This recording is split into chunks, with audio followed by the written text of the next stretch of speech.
Praise lord హల్లెలూయా. మన ప్రభువును రక్షకుడైన యేసుక్రీస్తు వారి నామమును బట్టి మీ అందరికి కూడా పేరు పేరు చెప్పిన వందనాలు సహోదరులారా. మట్టల ఆదివారం మరి యేసుక్రీస్తు ప్రభువారు యెరూషలేములోనికి వెళ్ళిన రోజండి అది. ఆ రోజు ఆయన యెరూషలేములోనికి వెళ్ళిన రోజు. ఆ వెళ్ళిన రోజున ఆ రోజుల్లో ఇశ్రాయేలు ప్రజలు మరి ముఖ్యంగా శాస్త్రులు, పరిసయ్యులు, అంతకపోతే రోమాలో ఉన్న రోమా పరిపాలన చేస్తున్న రాజులు, పిలాతు కావచ్చు, హేరోదు కావచ్చు, వీళ్ళందరూ కూడా కలవరపడిపోయారంట. యేసుక్రీస్తు ప్రభువారు ఆ యెరూషలేము ప్రయాణం, అది ఆఖరి ప్రయాణం, గుర్తుపెట్టుకోండి. యెరూషలేముకి యేసుక్రీస్తు ప్రభువారు ఆఖరి ప్రయాణం. ఈ ప్రయాణం ఆయన ఎలాగెళ్ళాడంటే గాడిదని ఎక్కి వెళ్ళాడు. ఎలాగెళ్ళాడండి? ఒక గాడిద పిల్లనెక్కి ఆ యెరూషలేములోనికి వెళ్ళాడు. ఒకసారి మత్తయి సువార్త 21వ అధ్యాయము 5వ వచనం మనం చదువుకుందాం. ఇదిగో నీ రాజు సాత్వికుడై గాడిదను భారవాహక పశువు పిల్లైన చిన్న గాడిదనెక్కి నీ యొద్దకు వచ్చుచున్నాడని సియోను కుమార్తెతో చెప్పుడి అనున్నది. శిశువులు వెళ్ళి యేసు తమకు ఆజ్ఞాపించిన ప్రకారము చేసి ఆ గాడిదను దాని పిల్లను తోలుకుని వచ్చి వాటి మీద తమ బట్టలు వేయగా ఆయన బట్టల మీద కూర్చుండెను. జనసమూహములోను అనేకులు తమ బట్టలు దారి పొడుగును పరిచిరి. కొందరు చెట్టు కొమ్మలు నరికి దారి పొడుగున పరిచిరి. జనసమూహములో ఆయనకు ముందు వెలుచుండు వారును వెనక వచ్చుచుండు వారును దావీదు కుమారునికి జయము, దావీదు కుమారునికి జయము, ప్రభు పరట వచ్చువాడు స్తుతింపబడును గాక, సర్వోన్నతమైన స్థలములో జయము అని కేకలు వేయుచుండిరి. యెరూషలేములోనికి వచ్చినప్పుడు, గుర్తుపెట్టుకోండి, యెరూషలేములోనికి వచ్చినప్పుడు పట్టణమంతయు ఈయనెవరో అని కలవరపడెను. గమనించండి. జనసమూహము ఈయన గలిలయలోని నజరేతు వాడొక ప్రవక్త అని యేసు అని చెప్పిర్రి. కిందకి మనం చూసుకుంటే తర్వాత కిందకి మనం చూసుకుంటే శాస్త్రులు పరిశీలి ఏమంటున్నారంటే నా మందిరము కింద వచ్చిన 15వ వచనం కాగా ప్రధాన యాజకులను శాస్త్రులను ఆయన చేసిన వింతలను దావీదు కుమారునికి జయము అని దేవాలయంలో కేకలు వేచిన చిన్న పిల్లలను చూచి కోపముతో మండిపడిరి. ఇక్కడ ఈ స్టోరీ అంతా మీకు అర్థం కావాలంటే నేను గుప్తంగా చెప్తాను, మరి వినటం కొరకు ప్రయత్నించేయండి. స్టోరీ అంతా ఏంటంటే, ఇక్కడ యేసుక్రీస్తు ప్రభువారు ఒక గాడిద పిల్లనెక్కి యెరూషలేములో రాజధాని, అనగా యెరూషలేము ఇశ్రాయేలు దేశానికి రాజధాని అండి.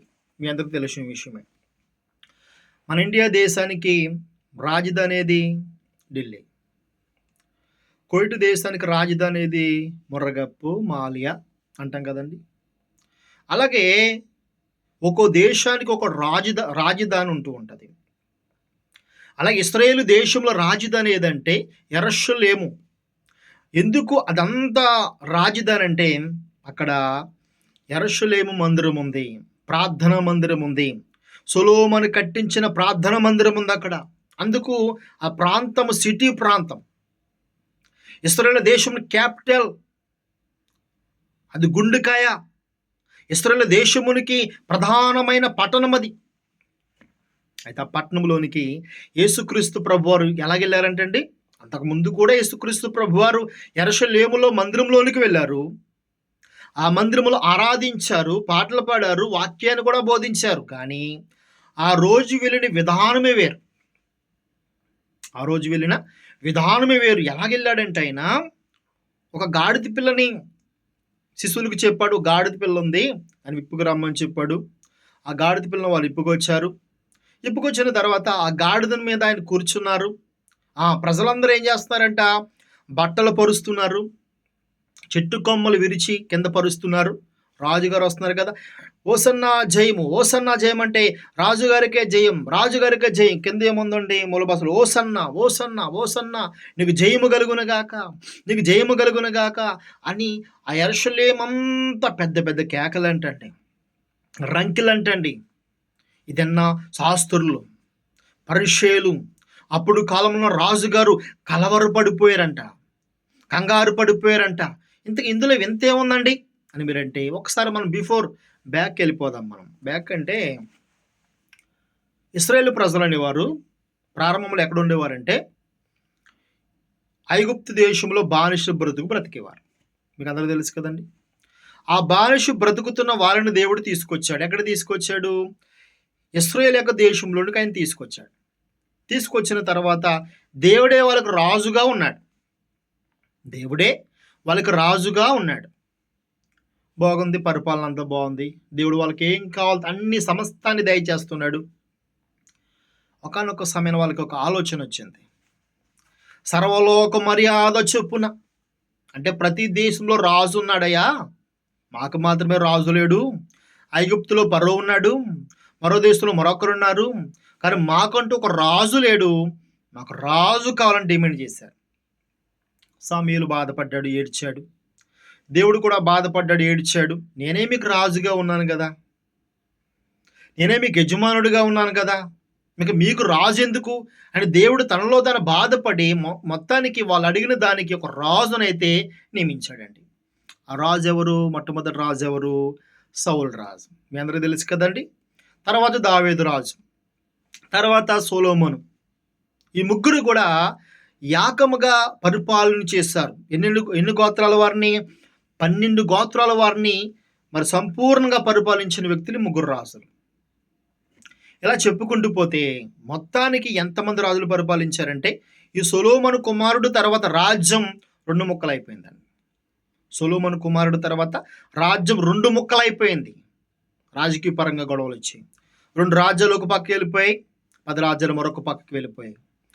ఈ 2 రాజ్యాల వారిని ముందు పరిపాలించిన సౌలు, దావీదు, సొలొమోను వీళ్ళందరినీ లెక్క పెట్టుకుంటే టోటల్ మనం చూసుకుంటే 42 మంది రాజులు. ఎంతమంది అండి? 42 మంది రాజులు ఆ ఇశ్రాయేలు యొక్క దేశమును పరిపాలించారు. టోటల్ చెప్తున్నాను మీకు సంఖ్య. అంటే సౌలు మొదలుకొని ఆకార రాజు వరకు కూడా మనం చూసుకుంటే 42 మంది రాజులు ఆ 12 గోత్రాల వారిని పరిపాలించారు. బాగుంది. యేసుక్రీస్తు ప్రభువారు వచ్చే సమయానికి ఇశ్రాయేలు దేశంలో రాజు లేడండి. ఇశ్రాయేలు దేశంలో రాజు లేడు. ఏమైపోయాడండి రాజు? అప్పటికే వాళ్ళు ఏమైపోయారంటే స్థెరలో ఉన్నారు. అంటే అప్పటికి రోమీలు వచ్చి ఆ దేశాన్ని ఆక్రమించుకున్నారు. ఇది మీకు అర్థం కావాలంటే, గతంలో మనకి ఇండియా బ్రిటిష్ వాళ్ళు వచ్చి ఎలాగైతే ఆక్రమించుకున్నారో, అలాగే యేసుక్రీస్తు ప్రభువారు ఆ దేశానికి వచ్చే సమయంలో, యేసుక్రీస్తు వారు పుట్టిన కాలంలో రాజు లేడు ఇశ్రాయేలు ప్రజలకి. బానిసలు బ్రతుకుతున్నారు. అప్పుడు దగ్గరగా ఒక 400 సంవత్సరాల మట్టి జిల్లకి ఎవరు లేరు? రాజు లేడు. 1 రాజు లేడు, 2 ప్రవక్తలు కూడా లేరు. దేవుడు మాట్లాడటం మానేశాడు. 1 రాజు లేడు, 2 ప్రవక్తలు లేరు. సైలెంట్ పీరియడ్ అండి.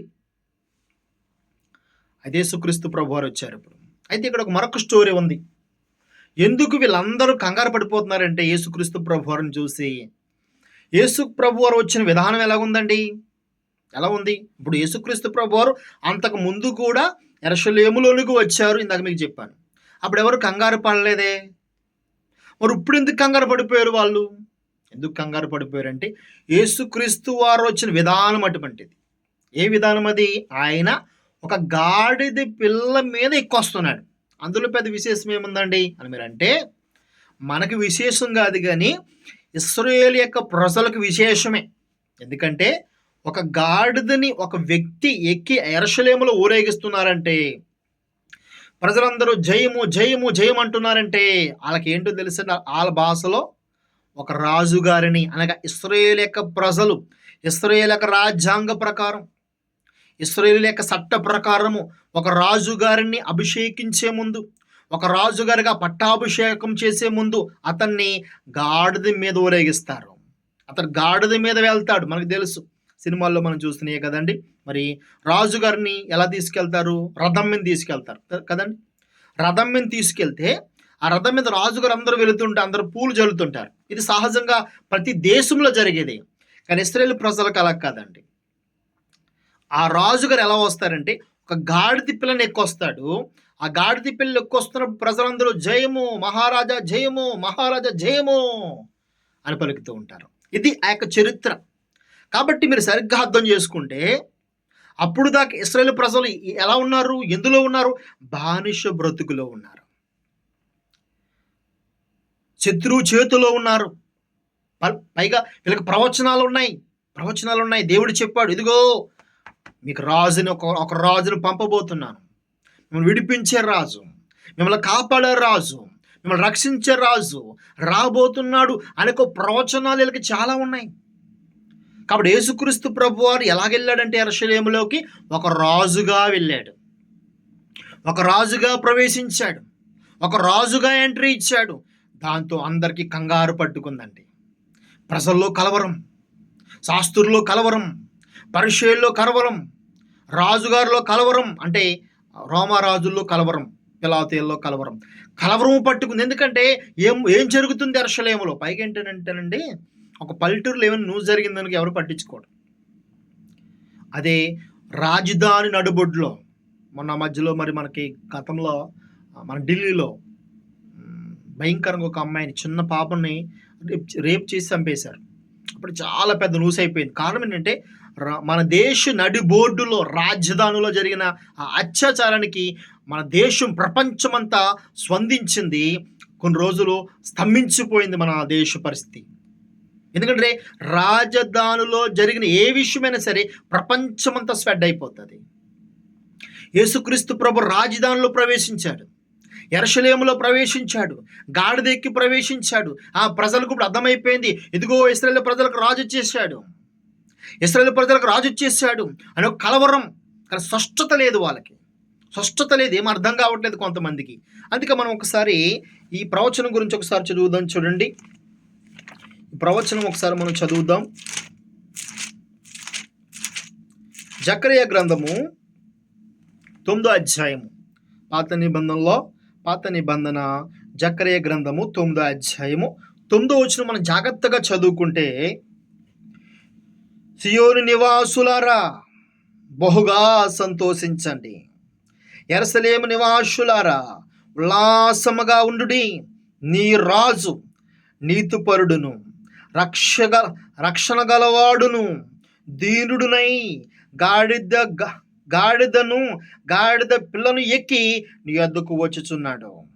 ప్రవచనం. జకరియా అనుకు ప్రవక్త ఉన్నాడు. ఆ ప్రవక్త గారు ప్రవచించారండి. ఏమని ప్రవచించాడంటే, అప్పటికే వాళ్ళ పరిస్థితి అయోమయంగా ఉంది. ఆ పరిస్థితులు ప్రవచనాలు ఉన్నాయి వీళ్ళకి. ఇదిగో మీరు భయపడకండి, మీరు బానిస సంఖ్యలో ఉన్నారు, చెరలో ఉన్నారు, ఇదిగో ఒక రాజు రాబోతున్నాడు. సియోను నివాసులారా సంతోషించండి, యెరూషలేము నివాసులారా ఉల్లాసించండి. ఇప్పుడు యేసుక్రీస్తు ప్రభు వారు వస్తుంటే యెరూషలేము సందులు ఎలాగున్నాయండి? యెరూషలేము సిటీ అంతా ఎలా ఉందండి? ఓ సంతోషం, ఆనందం, రంకెలు, కేకలు. ఓ దేవునికే స్తోత్రం, దేవునికే మహిమ, హోసన్నా జయం, హోసన్నా జయం అని ఓ దేవుని మహిమపరుస్తున్నారు వాళ్ళందరూ కూడా. ఇది ప్రవచనం. ఈ ప్రవచనం అక్కడ నెరవేరుతూ ఉందండి. ఈ రాజు లక్షణాలు చెప్తున్నాడు చూడండి.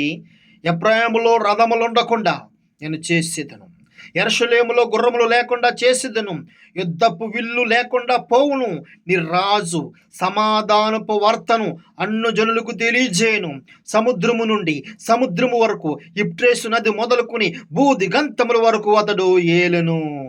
మరియు నీవు చేసిన నిబంధన రక్తమును బట్టి తాము పడిన నీరు లేని గోతులో నుండి చెరపట్టబడిన వారిని నేను విడిపించేదను. ఈ వచనాలు మీరు జాగ్రత్తగా పరిశీలిస్తే కనుక దేవుడు అంటున్నాడు, నేను నా కుమారుణ్ణి పంపించబోతున్నాను.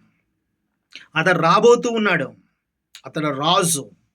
ఆ రాజు సియోను కుమారులారా భయపడకండి, ఉల్లాసించండి, యెరూషలేములారా సంతోషించండి, ఆనందించండి అని చెప్తూ వాడుకు మాత్రమే కాకుండా ఈ ప్రవచనము అన్ని జనులకు కూడా వర్తిస్తుంది చూడండి. అన్ని జనులంటే అప్పటికి ఇశ్రాయేలు దేశము కాని ఏ దేశమైనా సరే అన్ని జనులే. 240 దేశాలలో ఒక దేశం ఇశ్రాయేలు దేశం పక్కకు పెట్టేస్తే 139 దేశాలు కూడా అన్ని జనులు దేశాలే. ఈ అన్ని జనులకు చెప్పుతున్నాడు. ఏమంటే తెలుసా అండి? ఏమంటే తెలుసా? ఎఫ్రాయిములో రథము లేకుండా నేను చేసేదను, యెరూషలేములో గుర్రములు లేకుండా చేసేదను, యుద్ధపు విల్లు లేకుండా పోవును, నీ రాజు సమాధానపు వార్తను అన్ని జనులకు తెలియజేయును. యేసుక్రీస్తు ప్రభువారు ఆ యెరూషలేములో ప్రవేశం ఎలాగుందంటే రాజుగా వస్తున్నాడు. ఇది ఎవరెవరికి శుభవార్త అంటే, ఒకటి ఇశ్రాయేలు ప్రజలకి, 2 యావత్తు ప్రపంచానికి. యావత్తు ప్రపంచానికి శుభవార్త ఏంటో తెలుసండి? అక్కడ దేవుడు అంటున్నాడు, నేను యుద్ధాలు ఉండవు. అప్పట్లో రాజుగారు కూడా ఏముండేదండి?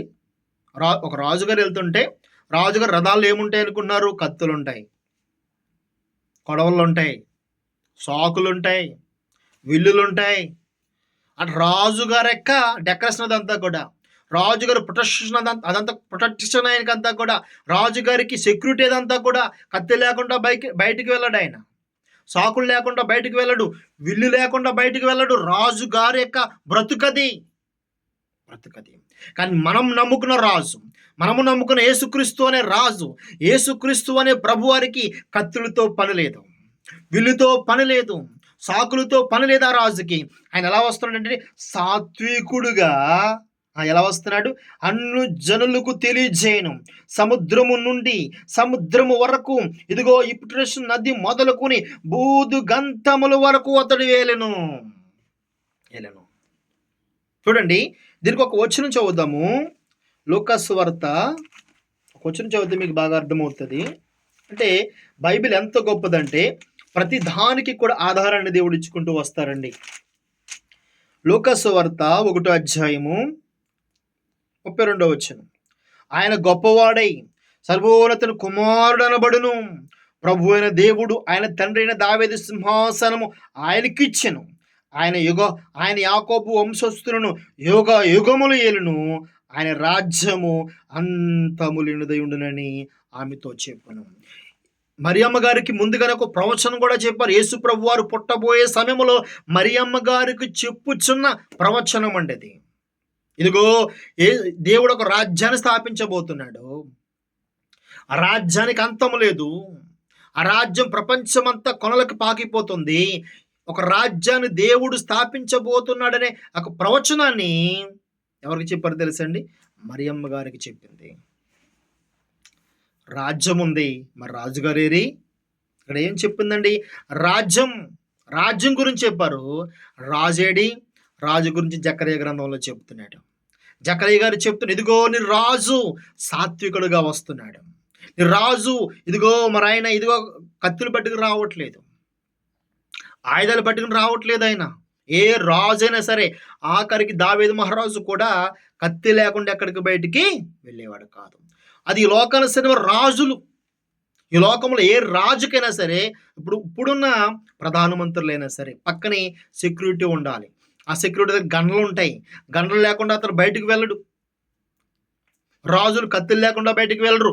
కానీ మనము నమ్ముకున్న రాజు యేసుక్రీస్తు అనే రాజు కత్తులతో పని లేదు, గన్నులతో పని లేదు, కర్రలతో పని లేదు. ఆయన ఎలా వస్తున్నాడు అంటే సమాధాన సువార్త. చూడండి జకరియా గ్రంథం ఒకసారి చదువుదాం. మళ్ళా ఎంతగంట నీ రాజు సమాధాన వార్తను అన్ని జనులకు తెలియజే సమాధానము. యేసుక్రీస్తు ప్రభువారు వచ్చేది అంటే తెలుసండి, సమాధానం ఇవ్వటానికి.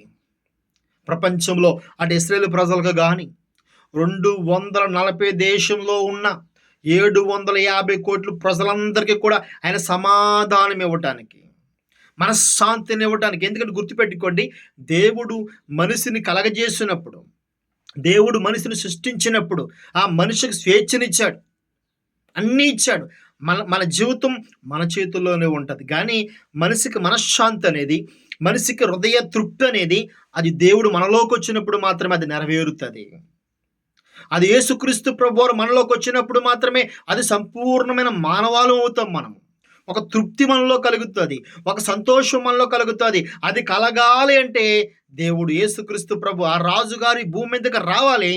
ఆయన రాజుగా ఈ ప్రపంచానికి పరిచయం కావాలి. పైగానంటండి, ఈ రాజ్యం ఎక్కడి నుంచి ఎక్కడి వరకు అంటమ్మా, ఎక్కడి నుంచి ఎక్కడి వరకు అంట, ఇప్టిషు నది మొదలుకొని బూదుగంతముల వరకు అతడు ఏలును. ప్రధానమంత్రి గారు, మన దేశపు ప్రధానమంత్రి గారు ఉన్నారు. ఆయన ఒక ఇండియా దేశానికి మాత్రమే రాజు గారు. అదేవిధంగా వేరే వేరే దేశాలు మనం చూసి ట్రంప్ గారు ఉన్నారు, అమెరికా మాత్రమే రాజుగారు. ఇలాగ ఎవరి దేశానికి వాళ్ళే రాజుగారు. కానీ యేసుక్రీస్తు ప్రభువారు ఈ 240 దేశాలకి ఆయన రాజు. ఈ భూమి ఎక్కడి నుంచి ఎక్కడ దాకా అయితే ఉందో, ఏ కొన నుంచి ఏ కొన వరకు ఉందో ఆ ప్రపంచమంతా కూడా ఆయన రాజు. ఆయనే దేవుడు, ఆయనే రక్షకుడు, ఆయన రక్షించేవాడు, విడిపించేవాడు, సమాధానం ఇచ్చేవాడు. ఈ రాజు పట్టాభిషేకానికి వెళ్తుంటే, అంటే పైగా గుర్తుపెట్టుకోండి, ఒక రాజుకి పట్టాభిషేకం చేసే ముందు ఆ గాఢ ముందు ఊరేగించటం అనేది ఇస్రాయేలు యొక్క ఆనవాతి వాళ్ళకి. ఇప్పుడు యేసుక్రీస్తు ప్రభు రాజు కాబోతున్నాడు, రాజు కాబోతూ ఉన్నాడు. రాజు కాబోవటానికి ముందు ఊరేగిస్తున్నారండి ఆయన్ని. ఎలా రాజు అవుతాడంటే ఆయన కింద చెప్తున్నాడు చూడండి, ఆ జకర్యా గ్రంథము 9:11 వచనం. మరి నువ్వు చేసిన నిబంధన రక్తమును బట్టి. ఇప్పుడు యేసుక్రీస్తు ప్రభు వారు రాజు ఎలాగయ్యాడంటే, కలమరాజులు ఎలా రాజులయ్యారు తెలుసండి. ఉదాహరణకి ఎవరి దాకా ఎందుకు, దావీదు ఎలా రాజు అయ్యాడు మీకు తెలుసండి. దావీదు ఎలా రాజు అయ్యాడు, దావీదు రక్తం చిందించాడు, అంటే మరొకడు ప్రాణం తీశాడు. గొలియాతి పీకి నరికేస్తే దావీదు రాజు అయ్యాడు. యేసుక్రీస్తు ప్రభు ఎలా రాజు అయ్యారు తెలుసండి. యేసుక్రీస్తు ప్రభు వారు తనకు తానే చనిపోయాడు. ఈ ప్రపంచంలో ఏ రాజు అయినా సరే, ఎవరైనా సరే మరొకరిని చంపి రాజు అవ్వాలి, మరొకరు ప్రాణాలు బలి తీసి రాజు అవ్వాలి, మరొకరు తొక్కుకుంటూ వెళ్ళాలి. నీవు నేను నమ్ముకున్న రాజు యేసుక్రీస్తు అనే రాజు. ఆయన రాజు ఎలాగయ్యాడంటే రక్తమును బట్టి. ఎవరి రక్తమును బట్టి? ఎవరి రక్తం చిందించలేదు ఆయన? ఏ మనిషిని కొట్టలేదే, ఏ మనిషిని తిట్టలేదే, ఏ మనిషి ప్రాణము తీయలేదే. కానీ ఆయన రక్తాన్ని చిందించాడు, ఆయన ప్రాణాన్ని పెట్టాడు. ఆయన రక్తాన్ని చిందించి, ఆయన ప్రాణం పెట్టి, ఆయన రక్తమే చిందించి ప్రపంచానికి రాజు అయిపోయాడు. అందుకే ప్రపంచానికి రాజు అయిన దావీదు గొలియాతును చంపాడు కాబట్టి ఇశ్రాయేలు దేశానికి రాజు. ఏ దేశానికైనా వాళ్ళ దేశానికి వాళ్ళే రాజు అవుతాడు. కానీ యేసుక్రీస్తు ప్రభు మాత్రము ప్రపంచానికి ఎందుకు రాజు అయ్యాడు తెలుసండి, ప్రపంచానికి ఎందుకు దేవుడయ్యాడు తెలుసండి. ఆయన ఎదుటివారు రక్తం చిందించలేదు, ఎదుటివారు ప్రాణం తీయలేదు. ఆయన రక్తాన్నే కార్చాడు, ఆయన రక్తాన్నే పెట్టాడు. ఇది చెప్తే ఈ నిబంధన, ఈ రాజు అనేది ఎలా ఉన్నదంటే రక్తమును బట్టి జరుగుతుందని జకర్యా గారు చెప్తూ ఉన్నారు. కాబట్టి మత్తయి సువార్తలో ప్రవచనం నెరవేరుతుందండి. మత్తయి సువార్తలో ప్రవచనం నెరవేరిపోయింది. ఇది ఈ స్టోరీ అంతా 2000 సంవత్సరాల క్రితం జరిగిన స్టోరీ. కానీ మన పూర్వీకులు, మన పెద్దలు కూడా ఆత్మీయ స్థితిలో యేసుక్రీస్తు ప్రభు వారిని జ్ఞాపకం చేసుకోవాలని సంవత్సరం కూడా మన పెద్దలందరూ దీన్ని జరిగిస్తూ ఉంటారు. జ్ఞాపకం చేసుకోవటం మంచిదే. ఎందుకంటే మనం ఏదో వేరే విషయాలు జ్ఞాపకం చేసుకోవట్లేదు, కానీ మన రాజు కోసం, మన ప్రభువు కోసం, మన దేవుని కోసం మనమే జ్ఞాపకం తెచ్చుకుంటున్నాం. ఇది మనకేం సూచిస్తూ ఉందంటే, మన రాజు మనందరికి రాజు అవటం కొరకు యెరూషలేములోనికి పట్టాభిషేకం చేపట్టడానికి గాడిదని ఎక్కువచ్చాడండి ఆయన. ఆ గాడిదని ఎందుకు ఎక్కువచ్చాడో తెలుసండి. ఆయన మరికొద్ది రోజుల్లో, మరొక 2-3 రోజుల్లో ఆయన ఏమైపోతున్నాడంటే ఆయన రక్తాన్ని కార్చబోతున్నాడు, ఆయన ప్రాణాన్ని పెట్టబోతున్నాడు, రాజు అవబోతున్నాడు. ప్రపంచానికి రాజు అవటం అంటే ఇతర రాజుల వలె కాకుండా ఈయన విరాటి రాజు అండి. ఈయన రక్తమీనే కార్చి రాజు అయ్యాడు. అపురి సంగమా, అందుకే ఇవాళ దేశాలకు, పల్లెలకు ఆయన రాజు. ఇదిగో ప్రపంచానికి స్వార్థ అంటే ఏంటండి? ఇదిగో రాజు, ఇదిగో రాజు, ఇదిగో రాజు, ఇదిగో రాజు అని మనందరం ఎందుకు ప్రకటిస్తున్నాం, ఎందుకు బోధిస్తున్నాం? యేసుప్రభు నమ్ముకుని మన పని మనం చేసుకోవచ్చు కదా. ఎందుకు యావత్తు ప్రపంచమంతా క్రీస్తు రాజు, క్రీస్తు రాజు, క్రీస్తు దేవుడు అని ఎందుకు ప్రకటిస్తున్నామంటే, యేసుక్రీస్తు ప్రభు వారు ఆ రాజులకు ఉన్న గొప్పతనం అటువంటిది. ఇతర రాజులు వేరే వాళ్ళు ప్రాణం పెట్టి, వేరే వాళ్ళు ప్రాణం తీసి రాజు అవ్వారు, మన రాజు ఆయన ప్రాణం పెట్టి నిన్ను నన్ను రక్షించడానికి. మనందరం కూడా అపరాధముల చేత, పాపముల చేత ఈ లోకంలో చచ్చిపోతున్న వారం అండి. పాపానికి బానిసలైపోయిన వారం మనం. లోకంలో కలిసిపోతున్న వారం మనం. మనకు మనముగా మారలేము. మనకు మనముగా తండ్రి దగ్గరికి వెళ్ళలేము. మనకు మనము పరలోక రాజ్యం చేరుకోలేము. మనకు మనంగా ఏమీ చేయలేము. కాబట్టి మనుషుడి వల్ల ఏమీ కావట్లేదు. కాబట్టి మనిషి గెలవలేకపోతున్నాడు. కాబట్టి మనిషి ఓడిపోతున్నాడు. కాబట్టి ఈ లోకంలో ఏ రాజు ప్రపంచానికి న్యాయం చేయలేకపోతున్నాడు. కాబట్టి ఆయనే రాజుగా వచ్చాడండి. అని మీకు తెలుసో తెలీదో, ఆ మత్తయి సువార్త మీరు చదువుకున్న 2 పనులు చేశాడు ఆయన. 2 పనులు. ఏం పనులు తెలుసండి? ఒకటి, అక్కడ క్రయ విక్రము చేసే వారిని భయంకరంగా చితక్కొట్టాడండి. క్రయ విక్రయం చేస్తున్న వారిని చితక్కొట్టాడు. అక్కడ నా తండ్రి మందిరము అందరికీ దేవాలయం అనబడును, అందరికీ ప్రార్థన మందిరం అనబడును, మీరు ఎందుకు ఈ విధంగా తయారు చేశారని అక్కడ అధికారం చూపి రాజు మాటకు లోబడాలి కదండి. ఒకటి ఏం చేశాడంటే వాళ్ళందరినీ కూడా వెళ్ళగొట్టేశాడు అక్కడి నుంచి. క్రయ విక్రమ చేస్తున్న వారు, అక్రమము చేస్తున్న వారి పట్ల రాజు సింహాసనం చూపించాడు. రెండవది ఏంటి తెలుసా అండి? అక్కడ చాలామంది గుడ్డివారు ఉన్నారంట, కుంటివారు ఉన్నారంట, మోగవారు ఉన్నారంట. వారందరూ స్వస్థపరిచాడు. ఒకటి, రాజు అధికారం టీవీ ప్రదర్శించాడు. 2, దేవుడిలో ఉన్న లక్షణాలు కనికరించాడు, కృప చూపించాడు. గుడ్డివారికి కళ్ళు ఇచ్చాడు, మోగవారికి నోరిచ్చాడు, కుంటివారిని నడిపించాడు. అంటే ఎన్ని పనులు జరగా చూడండి. రాజుగా పట్టాభిషేకానికి గాడిదకి వెళ్ళాడు. అందరూ జయము జయము జయం అంటున్నారు. మూడోది, మరి ఆయన క్రయ విక్రమ చేసిన వారిని వెళ్ళగొట్టాడు. నాలుగవది, అద్భుతాలు చేశాడు, ఆశ్చర్యకార్యాలు చేశాడు. ఇవన్నీ మనకేమి సూచిస్తున్నాయి తెలుసా అండి? ఏమి చూస్తున్నాయి తెలుసా? నీవు మనందరము కూడా యేసుక్రీస్తు ప్రభువారిని మన రాజుగా ఒప్పుకుంటే, ఆయన మన కొరకు చనిపోయాడని మనం ఒప్పుకుంటే, మన కోసం రక్తం కార్చని మనం ఒప్పుకుంటే ఆయన మన జీవితంలోకి వస్తాడు. రాజుగారు మన జీవితంలోకి వస్తే ఎలా ఉంటుందండి? రాజుగారు మీకు అర్థం కావాలంటే, మీకు ఒక రాజుగారు ఫ్రెండ్ ఉన్నాడు. రాజుగారు ఫ్రెండ్ ఉంటే మనకి ఎంత ధైర్యం, ఎంత సంతోషం, ఎంత ఆనందం. కాబట్టి యేసుక్రీస్తున్న రాజు నాలోకి రావాలని ఆశపడుతున్నాడు. ఆయన మనలోకి రావాలంటే మారు మనసు పొందాలి, బాప్తిసం తీసుకోవాలి. అప్పుడే ఆయన మనలోనికి వస్తాడు. రెండు ఆయన మనలోకి వచ్చినప్పుడు, ఆ యేసుక్రీస్తు ప్రభు వచ్చినప్పుడు ప్రజలందరూ ఎలాగైతే మరి జయధ్వని చేశారో, ఉత్సాహించారో, ఆనందించారో, అది కూడా మన జీవితంలో నెరవేరుతూ ఉంటుందండి. మనకి ఎన్ని కష్టాలున్నా, ఎన్ని ఇబ్బందులున్నా, ఎన్ని బాధలున్నా కూడా యేసుక్రీస్తు ప్రభు మనలోనికి వస్తే జయము జయము జయమని ఎలాగ సంతోషిస్తున్నారో, ఎలాగ ఆనందిస్తున్నారు, ఎలాగైతే కేరింతలు కొడుతున్నారు, మన జీవితం కూడా అదే విధంగా ఉంటుంది. మూడోది, మనలో ఉన్న అక్రమ క్రియలు, మనలో ఉన్న పాపములు, మనలో ఉన్న దోషములు మనముగా పారదోలలేము. కాబట్టి మనం దాని నుంచి విడిపించుకోలేము. కాబట్టి ఆ రాజు మనలో ఉండి వాటిని పారదోరుతాడు, వాటిని తీసివేస్తాడు, వాటిని గెంటి వేస్తాడు, నిత్యముగా వాటిని లయపరుస్తాడు మన రాజు. నాలుగోది ఏంటో తెలుసండి? నాలుగోది అద్భుతాలు. అందుకే మధ్యకాలంలో ఒక పాట అందరూ పాడుతున్నారు. అద్భుతం చేయమయా నా జీవితం, నా అద్భుతం చేయమయా. అంటే ప్రతి మనిషి ఏం కోరుకుంటాడంటే, నా జీవితంలో అద్భుతం చేయి ప్రభువా, నీవే ఏదైనా చేయాలని ఆశయుత ఎదురు చూస్తున్నామని చక్కటి పాట పాడారు. అంటే మన జీవితంలో అద్భుతాలు జరగాలంటే, ఆశ్చర్యకార్యాలు జరగాలంటే, గొప్ప గొప్ప కార్యాలు జరగాలంటే, ఇదిగో ఆ రాజు మనలోనికి రావాలి, ఆ రాజు మనలోనే ఉండాలి, ఆయన ఆహ్వానించాలి. మనము ఆ రాజుగారు మనలో ఉంటే మన జీవితంలో అద్భుతాలు జరుగుతాయి, ఆశ్చర్యకార్యాలు జరుగుతాయి. నువ్వు ఊహించని రీతిలో నీ బ్రతుకు మారిపోతుంది.